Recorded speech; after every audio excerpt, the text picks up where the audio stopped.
ऐकण्यासाठी तो स्वतः म्हातारा सांगायचा, बरं ह्या कसा आया, हा इथे कसा आला, हा म्हणला कुठेतरी राजकुलात जायला पाहिजे असं तो बोलला. हे गप्प बसले आणि एवढंच म्हणाला की म्हणला हा 11 महिने जगेल आणि तुला संपत्ती देऊन जाईल. बरं हा रस्त्यावरती कापड विकणारा हाकर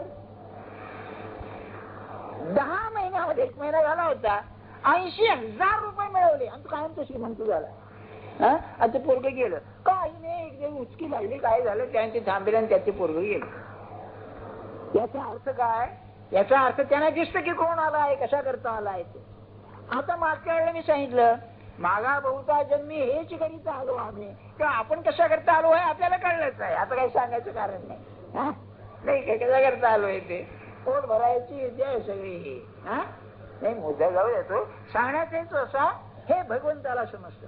अरे असं संन्यासाला कळतं तर भगवंताला काय कळतं? किंबहुना सत्पुरुषांना कोणाच्या पोटी कोण येणार आहे त्यांना कळत असत. मी एक पाऊल पुढे जाऊन सांगतो आपल्याला. महाराजांचा प्रश्न विचारला, सत्पुरुषाची संगत म्हणजे जीवनातलं सोन्याचं काळ आहे, काय सांगू तुम्हाला. म्हणलं बुवा नाथांचं भागवत वाचून चाललं होतं, म्हणलं बुवा सत्पुरुषाचा जो शिष्य असतो तो मेल्यानंतर कुठे जातोय त्यांना कळत असलं पाहिजे. तर पहिल्यांदा म्हणाले जो सत्पुरुष असेल त्याला कळेल म्हणाले, बरं का, असं उत्तर दिलं पहिल्यांदा. आणि नंतर म्हणाले त्याला कळतच, परंतु तो गटारात लोळतो आहे का सिंहासनावर आहे तो पाहत नाही, त्याची वृत्ती कुठे आहे ते पाहतो. त्याचा अर्थ काय? रामकृष्ण म्हणाले ते बरोबर आहे. अहो नाटक रंगायचं म्हणजे आपली माणसं पुढे पाठवावी लागतात ना, त्याशिवाय खेळ रंगणार नाही. असं काय करता? प्रत्येक सत्पुरुषाचं अंतरंग म्हणून असतं, तुम्ही लक्षात ठेवा. किती समतेच्या गप्पा ठकू देतो काही नाही, काय अर्थ नाही त्यात, तो बरोबर अंतर आहे. त्याला 12 खून माफ सगळे, काही नाही, त्याची गोष्ट ओढू नका. एक लहानसं उदाहरण सांगतो आपल्याला. विवेकानंद क्षत्रिय होते, रामकृष्ण ब्राह्मण.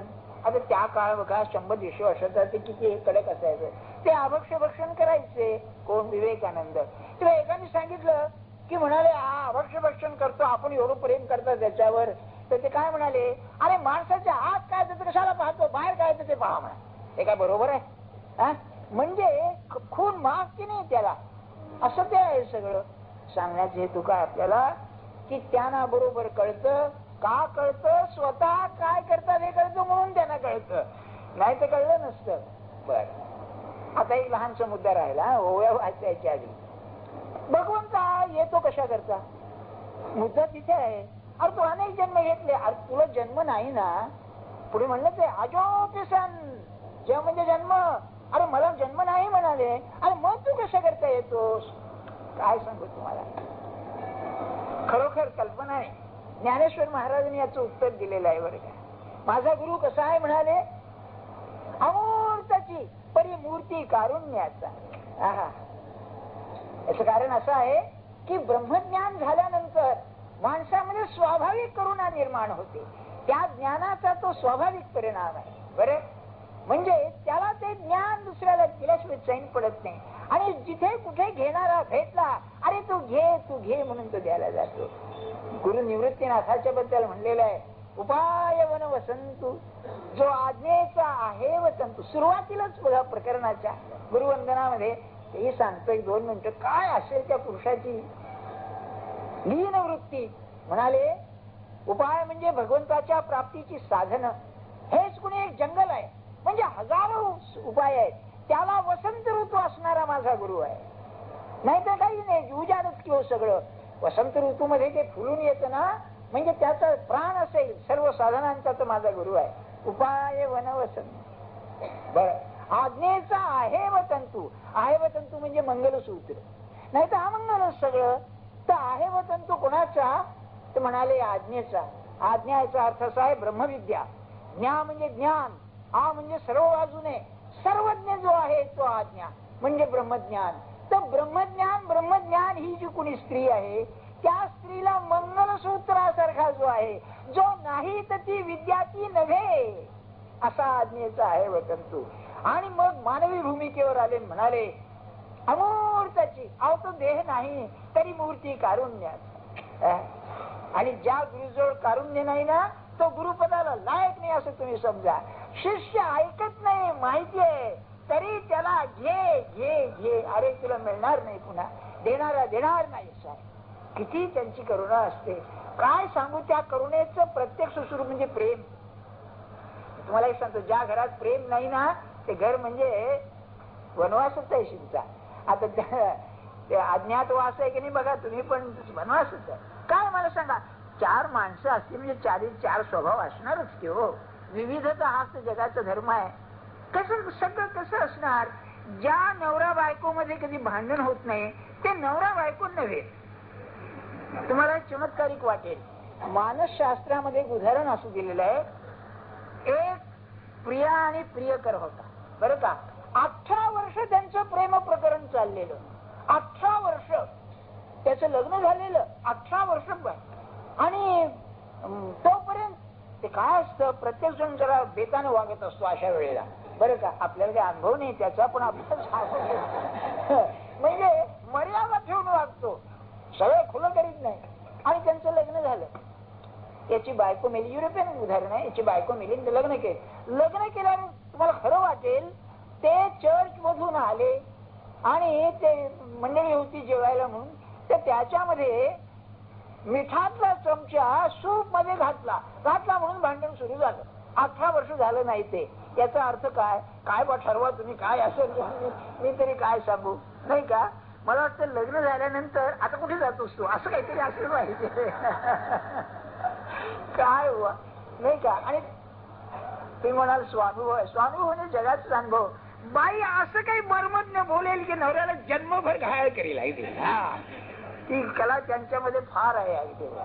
असं मुद्दा सांगणं सोडून द्या की आपल्याला भगवंताचं सांगायचं आहे. मुख्य भगवंताला अवतार का घ्यावा लागतो, करुणेमुळे घ्यावा लागतो. प्रत्येक भक्तागणिक भगवंताचा अवतार आहे, ध्यानात ठेवा. आपण जेथे भक्त आहे तिथे भगवंत आहे, म्हणून अवताराला काही कमी नाही.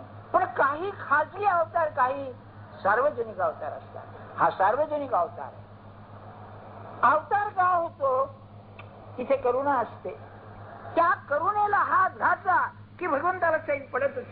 म्हणून ज्याने मनापासून हात मारली तिथे भगवंताला चैन पडणार नाही, तो आला. याला रामकृष्णाने फार अप्रतिम गोष्ट सांगितली आहे बुवा. हे काय झालं, कल्पना बरं काही आपण किती रम्य असतात बघा.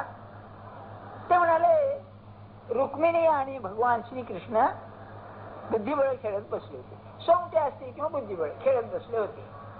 खेळता खेळता एकदम भगवान उठले आणि पळायला लागले. दाराकडे पळायला लागले, दारापर्यंत गेले, पुन्हा परत आले. हे काय हे, अहो तुम्ही पळायला काय परत आला काय. अरे म्हणले असं झालं, पृथ्वीवरती माझा एक भक्त होता. तो चालला असताना रस्त्यात लोकांनी त्याला दगड मारायला सुरुवात केली. तेव्हा म्हणले मला जाणं भाग आहे, माझा भक्त असतो. पण म्हणले मी जाऊन पाहिलं तर त्यांनी आपले हात डोक्यावर केले. मग जो हा रक्षण करतोय आपलं, जाऊ दे म्हणाले, म्हणून मी परत आलो म्हणाले. केवढा अर्थ आहे त्यामध्ये. म्हणून भक्त कसा पाहिजे, आता तुझ्याशिवाय मला नाही. ते गजेंद्राचं जसं आहे ना, नाक कान डुबन लागे. त्याच्यात मंजधार त्याच्या धारेत पडल्यानंतर आता तुझ्याशिवाय मला नाही रे कोणी. सुरदासाचं एक पद आहे दुसरं, अपबल तपबल. अप म्हणजे आपल्या माणसांचं बळ, माणसाला बल बल म्हणजे काय, भरवसा. तपबल तपश्चर्येचं बळ. और बाहुबल शरीराचं बल. चौथा आहे बलदाम, पैसा. म्हणजे माणसाला भरवसा कशा कशाचा, पैशाचा आहे, नातेवाईकाचा आहे, अमक्याचा आहे, तमक्याचा आहे. सूर श्याम किशोर ते सब बल. कृष्णाच्या ठिकाणी सर्व लय. हारे को हरि नाम सुमेरी मैंने निर्बल के बनरा. जो हरला, तुझ्याशिवाय मला कोण आहे आता, तुझं नाव घेतो तू ये आता. हे जे आहे ना ते महाराज म्हणायचे, दिवसातून एक वेळा तरी भगवंताला असा हात मारा की त्याला धक्का शॉक बसला पाहिजे की अरे कोण मला हात मारते. दुसऱ्यांदा एकदा म्हणाले, तुम्ही म्हणले भगवंताशी नाम घेता म्हणजे टेलिफोनवर बोलता, पण त्या बोटीच्या बाहेर बोलता त्याला ऐकायला कसं जायचं म्हणाले. त्यांना सांगण्यातही तुमच्या लक्षात आला, भावना पेटत नाही आपल्याला. मला वाटतं तीव्र भावना कधी येतच नाही. काय आहे कोणाला ठोकण्याचं, याला काय करावं तुम्हीच ठरवावं काय करावं ते. डॉक्टर एखादं औषध काढा ना हो याला म्हणजे बरं होईल. या गोळ्या घेतल्या की ब्लड प्रेशर जसं खाली येतं तसं गोळी घेतली की चालली भावना वर आली चिंती. त्याला धक्का बसला अशापैकी पाहिजे काही नाही. या लोकांमध्ये खरी भावना असते बघा. नाही अहो काय सांगू त्यांना त्यांचं आठवण झाली गुरुच्या डोळ्याला पाणी येतं त्यांच्या कारण नसताना नुसतं स्मरण झाल्याबरोबर इतकी संवेदनशीलता अंतःकरणात असते ती आपल्याला झाली पाहिजे नाही का. ते कुठेच काही नाही. काय तरुण मुलं मुली प्रेमात पडतात. काय प्रेम असतं कोणाला ठेवू काय प्रेम इतकं का सोपं आहे चिंच. जन्मभर संसार करून नवरा चांगले असून प्रेम जमत नाही. प्रेमाचं एक सांगून ठेवतो आपल्याला. तुम्ही म्हणाल काय प्रेमात रंगलाय आज जरा काय कारण आहे.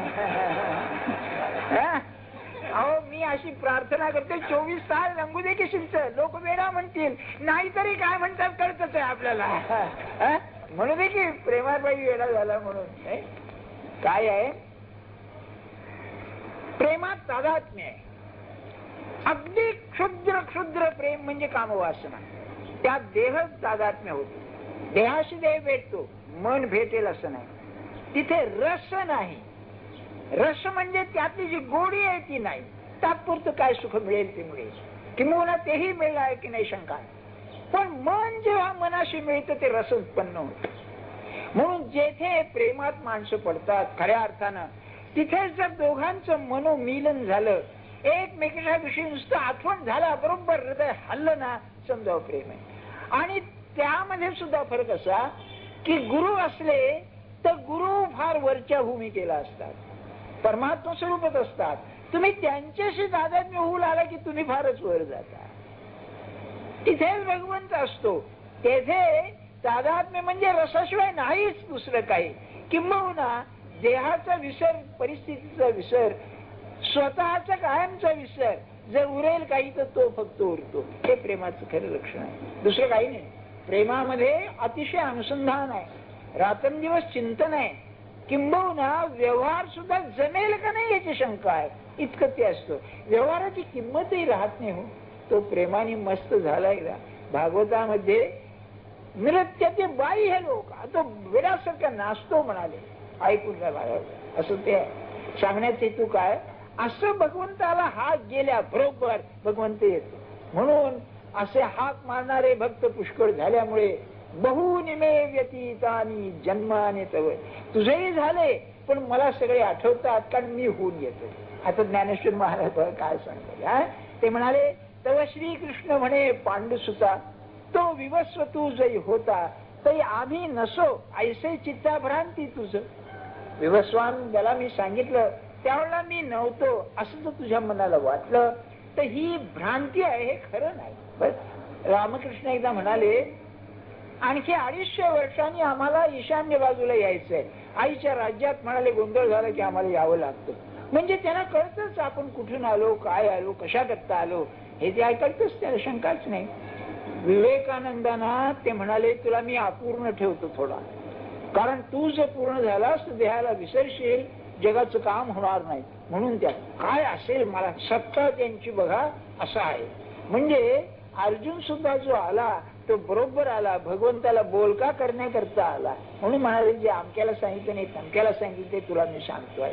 मग तरी तू गा हे नेणसी पै जन्मे आम्हा तुम्हासी बहुते गेली परी न स्मरती आपुली तू. तुला ती आठवत नाहीत पण मला सगळी आठवतात. मी जेणे जेणे अवसरे जे जे होऊन अवतरे ते समस्तही स्मरे धरून झाला. ज्या ज्या वेळेला ज्या ज्या कुलामध्ये जो म्हणून मी आलो ते सगळे मला स्मरताय तुला स्मरत नाही. मग म्हणाले मी का आलो कसा आलो अजो पिसन्न फार प्रसिद्ध श्लोक आहे. म्हणून हे आघवे मागील मज आठवे मी अजही परी संभवे प्रकृती योगे. काय गीता म्हणजे एवढंच दिसतो. आता मी आलो म्हणाले प्रकृती योगाने आलो. इथे अतिशय मर्माची गोष्ट आहे. मला तुम्ही आम्ही सांगा एक पेशंट होता त्याला की नाही पुढे औषध लागू पडेना बरं का. तेव्हा डॉक्टर म्हणलं अहो तुम्ही आता त्याला औषध बंद करा म्हणले. अरे त्याची व्हायटॅलिटी उरली नाही म्हणाले ते औषध काम करीत नाही. माणूस जगतो सुद्धा शक्तीवरती जगतो ना तसंच जगातले सर्व व्यवहार शक्तीचे आहेत. आणि माझ्या मते, मी मुद्दाम सांगतोय, मला अहंकारानं नाही, माझ्या मते परमार्थाचं बीज कशात आहे? माझं करते पण खरं नाही, त्याची शक्ती काम करते.